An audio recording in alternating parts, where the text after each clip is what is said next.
Assalamu alaikum Шерхан кезек парақша оқырмандары. Саламатсыздар ма?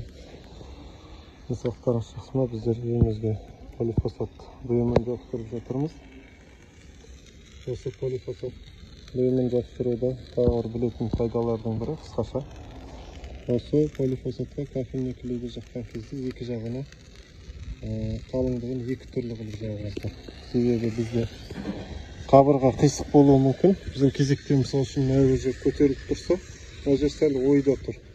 Егер осы кофемный клейді бір жағын қалың қылып жағатын болсаңыздар, бір жағын жұқа қылып жағатын болсаңыздар, қалың жағын ой жағына қаратып жібересіздер де, жұқа жағын кішкене биіктеу болып тұрған жағына қаратып жібересіздер.